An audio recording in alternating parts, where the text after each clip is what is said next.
Welcome students. থাম্বনেলের কোনো চমক নয়, আসল ঘটনা নিয়েই আজকে আমি আলোচনা করব এবং 100% সত্যি। আমি তোমাদের সামনে যে মার্কশিটটা দিয়ে রেখেছি, এই মার্কশিটে একজন স্টুডেন্ট 96% নাম্বার পেয়েছে, কিন্তু 96% নাম্বার পেয়েও এই মার্কশিটটা কিন্তু ফেল মার্কশিট। সেইটার ডিটেলস আমি আলোচনা করব। তার কারণ উচ্চ মাধ্যমিক শিক্ষা সংসদের যে নতুন গাইডলাইন, তাতে কিন্তু তুমি 95% নাম্বার পেয়েও ফেল করতে পারো। আসল সত্যিটা কি, আসল ঘটনাটা কি, সেটা নিয়েই আজকে আলোচনা করব। তোমাদের সামনে আমি তুলে ধরেছি সেই গাইডলাইনের মেমো নাম্বার, যেখানে মেমো নাম্বার দেওয়া আছে এবং ডান দিকে দেওয়া আছে 18/4/2024। অনেকে তোমরা আমাকে কমেন্ট করেছো যে স্যার এটা 2024 সালের, আপনি কেন পুরনোটা নিয়ে স্টুডেন্টদের বিভ্রান্ত করছেন। আসলে 2024 সালে সেমিস্টার সিস্টেম ইন্ট্রোডিউস হয়েছিল এবং সেই সেমিস্টার সিস্টেমে এখানে পরিষ্কার দেখো বলা আছে এটা ক্লাস 12 একাডেমিক সেকশন 2025-26-এর জন্য এটা প্রযোজ্য। এবং সেই সেমিস্টার সিস্টেমের যে রুল সেইটা তৈরি হয়েছিল, সেটা 18/4/2024-এ ফাইনাল নোটিফিকেশান কাউন্সিলের সেই রুলই এখনও আছে, সেটার কোনো পরিবর্তন হয়নি।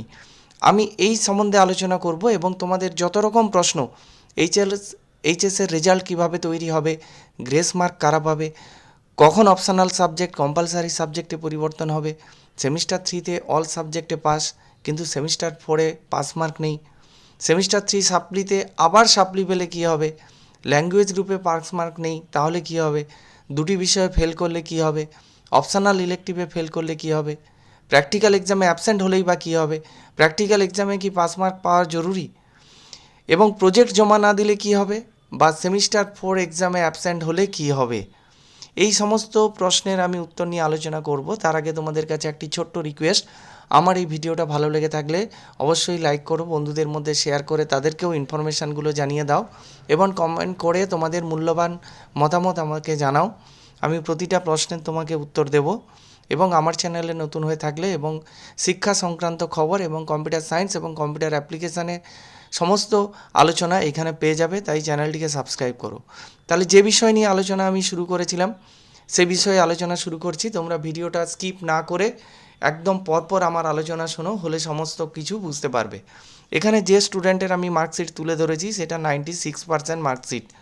এবং এইখানে ফেলটা কোথায় দেখতে পাচ্ছ, এখানে দেখতে পাচ্ছ যে তোমরা নিশ্চয় এতদিনে জেনে গেছো যে 30% মার্কস হচ্ছে পাস মার্ক। তাহলে সেমিস্টার 3-তে এখানে সমস্ত পাস মার্ক আছে, তার মানে মিনিমাম যে বিষয়ে 40 আছে সে বিষয়ে পাস মার্ক 12, এবং যে বিষয়ে 35 আছে সে বিষয়ে হচ্ছে পাস মার্ক হচ্ছে 11। তাহলে তুমি ধরেই রাখো 12তেই পাস। তাহলে এখানে সমস্ত বিষয়ে পাস আছে, কিন্তু ইংলিশে 7 পেয়েছে সেমিস্টার 4-এ, তাহলে কিন্তু এই মার্কশিটটা ফেল মার্কশিট। এটার কি সমাধান আছে? এটা কি সত্যি ফেল হয়ে যাবে, না অন্য কোনো সমাধান আছে? আমার সমস্ত প্রশ্ন এবং উত্তর নিয়ে যে ভিডিওগুলো আমি আলোচনা করব, সেটা নিয়েই তোমরা দেখতে থাকো এবং শুনতে থাকো কি বলছি। গ্রেস মার্ক কখন দেওয়া হবে? গ্রেস মার্ক দেওয়া হবে, আমি আগের ভিডিওতে একটা ভুল কথা বলেছিলাম, সেটা শুধরে নিচ্ছি। যে কোনো একটা সাবজেক্ট কম্পালসারি ইলেকটিভ যে কোনো একটা সাবজেক্টে যদি পাস মার্ক হতে 2 নাম্বার কম থাকে, 5% কম থাকে, তাহলে এখানে যে কোনো একটা নয়, একের বেশি সাবজেক্ট হতে পারে, তাহলে যে সাবজেক্টে হায়েস্ট নাম্বার পাবে সেখান থেকে মার্কস কমিয়ে দেওয়া হবে। এখানে হিস্ট্রিতে 2 মার্কস কম আছে, এবং এখানে দেখো বাংলা ইংরেজি এর মধ্যে আসবে না, আর কম্পিউটার অ্যাপ্লিকেশান যেটা আমি ধরে নিচ্ছি এটা অপশনাল ইলেকটিভ, এর মধ্যেও আসবে না। তাহলে মেন সাবজেক্ট 3টে, পল সায়েন্স, হিস্ট্রি, এনভায়রনমেন্ট। এখানে পল সায়েন্সে হায়েস্ট নাম্বার পেয়েছে 34, এখান থেকে 2 মাইনাস করে হিস্ট্রিতে 2 অ্যাড করে দাও, তাহলে হয়ে গেল এখানে হিস্ট্রিতে তুমি 12 পেয়ে গেলে 5 নাম্বার, পল সায়েন্সে 32 হয়ে গেল, এবং এনভায়রনমেন্টে হয়ে গেল 30, এবং কমাতে 35 যা ছিল, এবং বাংলা ইংরেজিতে বাংলাতে 20, ইংলিশে 15, এভাবেই তোমার কিন্তু নাম্বারটা চলে আসবে। তাহলে বুঝে গেলে গ্রেস মার্ক কীভাবে দেওয়া হচ্ছে।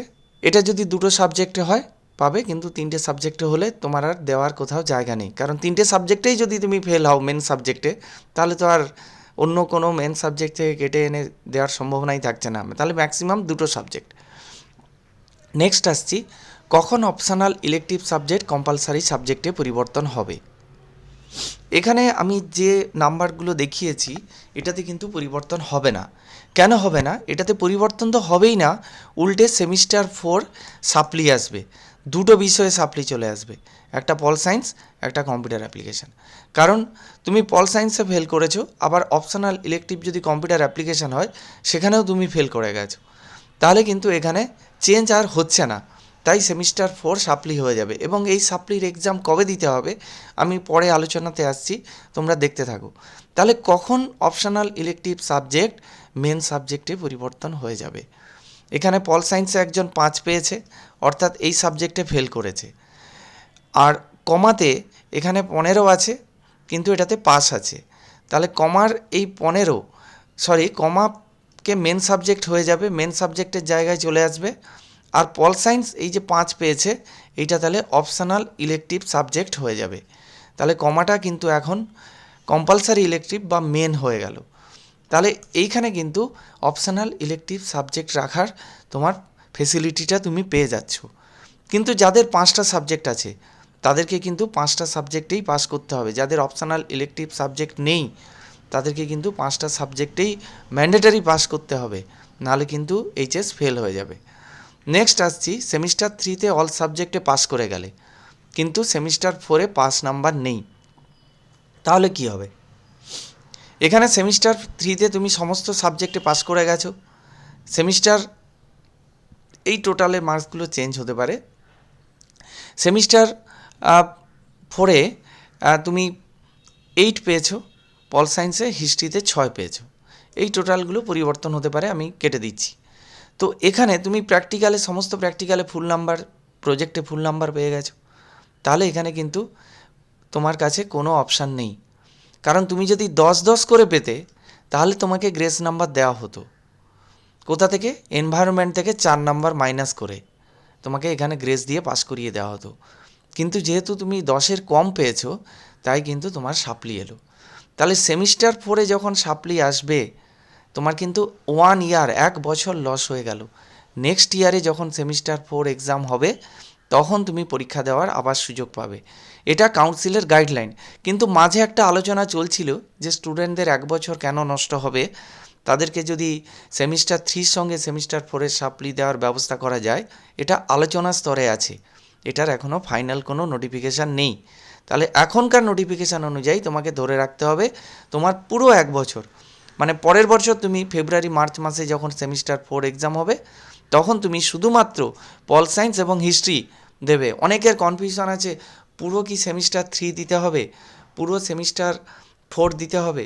তা না, শুধু দুটো সাবজেক্টে দেবে। কাউন্সিলে পরিষ্কার লেখা আছে যে দুটো সাবজেক্টে ব্যাকলগ এসছে, যে সাবজেক্টগুলোতে ব্যাকলগ হবে শুধুমাত্র সেই সাবজেক্টগুলো সেই সেমিস্টারের জন্যই এক্সাম দেবে, এটা পরিষ্কার কাউন্সিল বলা আছে। এবং আমাকে একজন প্রশ্ন করেছিল, স্যার আমার যদি, আমি এভাবে পরীক্ষা দেবো কিন্তু আমার যদি মার্কসটা পছন্দ না হয়, আমি সেমিস্টার 3-কে পুরো ক্যান্সেল করে দিলাম, সেমিস্টার 4 পুরো ক্যান্সেল করতে চাই। কাউন্সিলের এখনও সেই রুল আসেনি। কাউন্সিলের পরিষ্কার ওখানে বলা আছে, কাউন্সিলের এফএকিউ সেকশানে যাবে, ওখানে দেখে নেবে, এখনও সেরকম রুল আসেনি। নতুন সিস্টেমের জন্য এই রুল নেই। কিন্তু একটা রুল আছে, যেখানে একটু আগেই আমি অপশনাল ইলেকটিভ আর মেন নিয়ে আলোচনা করেছিলাম। তোমাদের যদি কাউন্সিল এটা বাই ডিফল্ট তোমাকে অপশনাল ইলেকটিভ সাবজেক্টকে মেন করিয়ে তোমাকে পাস করিয়ে দেবে, কিন্তু তাতে যদি তোমার অবজেকশান থাকে যে না, অপশনাল ইলেকটিভ যেমন অপশনালই আছে, মেন সাবজেক্ট যেটা আছে সেটা থাকবে, আমি পরের বছর মেন সাবজেক্টে পরীক্ষা দিয়ে পাস করব, তাহলে তোমাকে রেজাল্ট আউটের 30 দিনের মাথায় কাউন্সিলে তোমাকে জানাতে হবে, সেটা থ্রু প্রপার চ্যানেল, অর্থাৎ স্কুলের হেডমাস্টারের মাধ্যমে। নেক্সট, এইবার আসছি সেমিস্টার 3-তে সাপ্লি, আবার সাপ্লি হলো। অর্থাৎ সেমিস্টার 3 যে সেপ্টেম্বর মাসে তোমরা পরীক্ষা দিয়েছো, সেপ্টেম্বর 2025-এ, সেখানে সাপ্লি ছিল। তো সেই সাপ্লি এখন তোমরা ফেব্রুয়ারি মাসে পরীক্ষা দিচ্ছ, ফেব্রুয়ারি 26-এ সেই সাপ্লি এক্সাম দিচ্ছ, 3 সাপ্লি এক্সাম। তো আবার সাপ্লি এলো, সেই পরীক্ষাগুলোতে আবার সাপ্লি এলো, তাহলে কিন্তু তোমার এইচএস পাস হলো না। এইচএস পাস বলে তোমার মার্কশিট পাবে না, সেখানেও কিন্তু ফেল মার্কশিট আসবে। কিন্তু সেটা কিন্তু এখানে কাউন্সিল একটা রিল্যাক্সেশন দিয়েছে। তোমার সেমিস্টার 4-এর তুমি সবগুলো পাস করে গেলে সেমিস্টার 4 আর তোমাকে দিতে হবে না, সেমিস্টার 3-তে যেগুলো পাস করে গেছো সেগুলোও দিতে হবে না, শুধু তুমি সেমিস্টার 3-তে সাপ্লির যে সাপ্লি পেলে আবার সেগুলো সেমিস্টার 3 যখন এক্সাম হবে 2026 সেপ্টেম্বরে যখন এক্সাম হবে তখন তুমি আবার সেই সাবজেক্টগুলো সেই সেমিস্টার 3 এক্সামের সঙ্গে আবার তুমি দিতে পারবে এবং তারপর তোমার কিন্তু ফাইনাল মার্কশিট তুমি হাতে পেয়ে যাবে। একদম ক্লিয়ার, এটা কাউন্সিলের গাইডলাইনে পরিষ্কার বলে দেওয়া আছে। নেক্সট আসছি, ল্যাঙ্গুয়েজ গ্রুপে পাস মার্ক নেই, সেখানে কি কনসিডার করা হবে? অনেকের প্রশ্ন এটা, কারণ ল্যাঙ্গুয়েজ গ্রুপে কিন্তু গ্রেস মার্কের সিস্টেম নেই। আমি কোথাও দেখলাম না যে ল্যাঙ্গুয়েজ গ্রুপে গ্রেস মার্ক দিয়ে পাস করিয়ে দেওয়া হবে। তাহলে এরকম যদি ঘটনা ঘটে, বাংলাতে 10 পেলে বা ইংরেজিতে 10 পেলে, অফিসিয়ালি কোথাও বলা নেই যে তোমাকে 12 করিয়ে দেওয়া হবে, কিন্তু আমি আনঅফিসিয়ালি বলছি, মানে যার কোনো ভিত্তি নেই বলে মনে করতে পারো, যে এক্সামিনাররা যারা খাতা দেখবেন পুরোটা ডিপেন্ড করছে তাদের উপর। তোমাকে যদি এখানে সেমিস্টার 4 মানে ডেসক্রিপটিভ কোশ্চেন তুমি লিখেছো, লেখার উপরে মার্কস দিয়েছে, ওনারা যদি মনে করেন যে এই স্টুডেন্টকে তো কাউন্সিলের গ্রেস নাম্বার দেওয়ার জায়গা নেই, 10 পেয়েছে, কোথাও হাফ 1 এরকম করে বাড়িয়ে যদি আমি 12 করে দিতে পারি, তাহলে ছেলেটা তো সব পাস করে যায়।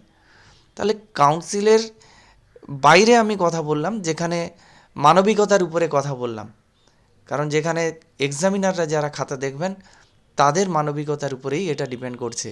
নাহলে কিন্তু তোমাকে সেমিস্টার 4-এ যদি তোমার ব্যাকলগ আসে, সাপ্লি আসে, 1 বছর পরে নেক্সট ইয়ারে যখন সেমিস্টার 4 এক্সাম হবে তখন তুমি দিতে পারবে, এছাড়া আর অন্য কোনো উপায় তোমার কাছে খোলা নেই।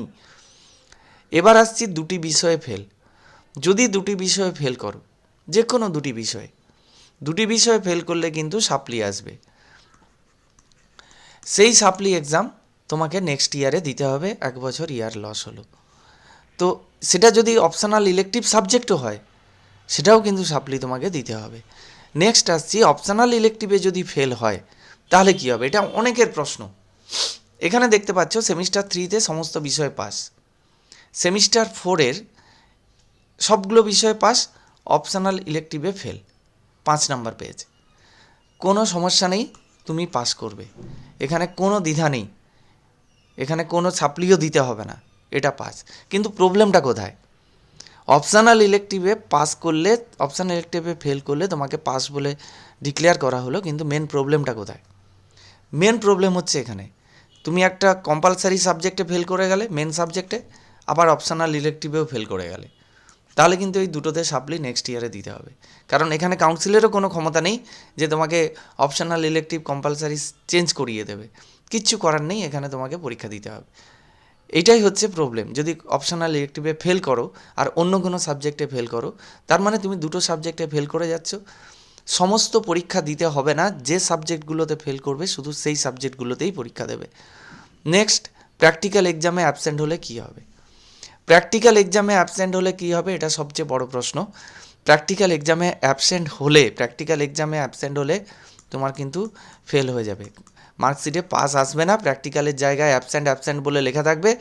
নেক্সট ইয়ার আবার যখন প্র্যাকটিক্যাল এক্সাম হবে, অর্থাৎ এখন 2027-এ মার্চ মাসে যখন প্র্যাকটিক্যাল এক্সাম হবে, তোমাকে আবার ওই প্র্যাকটিক্যাল এক্সামগুলো ক্লিয়ার করতে হবে, তারপর তুমি কিন্তু পাস করতে পারবে। এখানে আরেকটা প্রশ্ন আছে, এই যে তোমরা বলতেই পারো, স্যার আপনি বলছেন সাবজেক্টে সাপ্লি পেলে নেক্সট ইয়ারে সাপ্লিতে পরীক্ষা দিতে হবে, আমি তো ওই সাবজেক্টে প্র্যাকটিক্যাল পরীক্ষা দিলাম, এই বছর প্র্যাকটিক্যালে পাস করে গেছি, পাস মার্ক পেয়ে গেলাম, তাহলে কি নেক্সট ইয়ারেও সাপ্লির সঙ্গে প্র্যাকটিক্যাল এক্সাম দিতে হবে? না, নেক্সট ইয়ারে সাপ্লির সঙ্গে আর প্র্যাকটিক্যাল এক্সাম দেওয়ার প্রয়োজন নেই, তুমি শুধু থিওরি দেবে। প্র্যাকটিক্যালে যদি পাস নাম্বার হয়ে যায়, তুমি শুধু থিওরি দেবে। এবার প্র্যাকটিক্যাল এক্সাম বা প্রজেক্টে কি পাস মার্ক পাওয়া জরুরি? ইয়েস, একদম জরুরি। কারণ প্র্যাকটিক্যাল এক্সাম হচ্ছে 30 মার্কসের, প্রজেক্ট হচ্ছে 20 মার্কসের। প্র্যাকটিক্যালে পাস নাম্বার হচ্ছে 9, অর্থাৎ 30%, আর প্রজেক্টে পাস মার্ক হচ্ছে 6, অর্থাৎ এটাও 30%। তাহলে অবশ্যই তোমাকে মিনিমাম 9 আর 6 পেতে হবে। যদি 9 প্র্যাকটিক্যালে পাস নাম্বার না পাও, তুমি সমস্ত থিওরিতে ফেল করে গেলেও তুমি এইচএস ফেল, তোমাকে নেক্সট ইয়ারে প্র্যাকটিক্যাল ক্লিয়ার করতে হবে, তারপরে তোমার HS pass certificate, pass marksheet পাবে। এই কথাটা মনে রাখবে। প্র্যাকটিক্যাল প্রজেক্ট কখনো অবহেলা করো না। প্রজেক্ট না দিলে কি হবে? প্রজেক্ট না দিলে ফেল হবে এবং ইয়ার লস হবে। যারা এখনও প্রজেক্ট জমা করনি তারা ইমিডিয়েট স্কুলে প্রজেক্ট জমা দাও, তার কারণ প্রজেক্টের মার্কস আপলোড হওয়ার ডেট আছে মার্চ মাসের লাস্ট উইক। তো সেটা কাউন্সিল একটা কাউন্সিলের ওয়েবসাইটে নোটিফিকেশান দিয়ে জানিয়ে দিয়েছে প্রজেক্ট এবং প্র্যাকটিক্যালের মার্কস আপলোড হবে মার্চ মাসে ফার্স্ট উইক থেকে মার্চ মাসের লাস্ট উইকের মধ্যে। তোমরা ইমিডিয়েট স্কুলে প্রজেক্ট জমা দাও, নাহলে থিওরিতে পাস করলেও প্র্যাকটিক্যালে বা প্রজেক্ট জমা দেওয়ার না কারণে তোমরা ফেল করে যাবে। নেক্সট ইয়ার তোমাদেরকে আবার ওই প্রজেক্ট খাতাটা জমা দিতে হবে, হলে তারপর পাস করবে। নেক্সট এবং লাস্ট প্রশ্ন, যেটা সেমিস্টার 4 এক্সামে অ্যাবসেন্ট হলে কি হবে। সেমিস্টার 4 এক্সাম যদি তুমি পুরোটা অ্যাবসেন্ট হয়ে যাও, প্র্যাকটিক্যাল পরীক্ষাও যদি না দাও, তাহলে নেক্সট ইয়ারে তোমার সেমিস্টার 3টা যেমন দিয়েছিলে তেমন থেকে যাবে, তোমাকে সেমিস্টার 3 এক্সাম দিতে হবে না। নেক্সট ইয়ারে সেমিস্টার 4-এর এক্সাম থিওরি দিতে হবে। তুমি যদি সেমিস্টার 4-এ প্র্যাকটিক্যালে অ্যাবসেন্ট হও, প্র্যাকটিক্যাল দিতে হবে। যদি সেমিস্টার 4-এ থিওরিতে অ্যাবসেন্ট হলে কিন্তু প্র্যাকটিক্যাল পরীক্ষা দিলে, তাহলে শুধুমাত্র থিওরিগুলো দিলেই হবে। এইটাই একদম কাউন্সিলের গাইডলাইন মেনে 100% আমি তোমাদেরকে আলোচনা করলাম। এর মধ্যে কোনো ভুল নেই, কোনো প্ররোচনা নেই, কোনো মিথ্যে কথাও নেই, কোনো চমকও দেওয়া নেই। আমার এই ভিডিওটা ভালো লেগে থাকলে অবশ্যই লাইক করো, বন্ধুদের মধ্যে শেয়ার করো।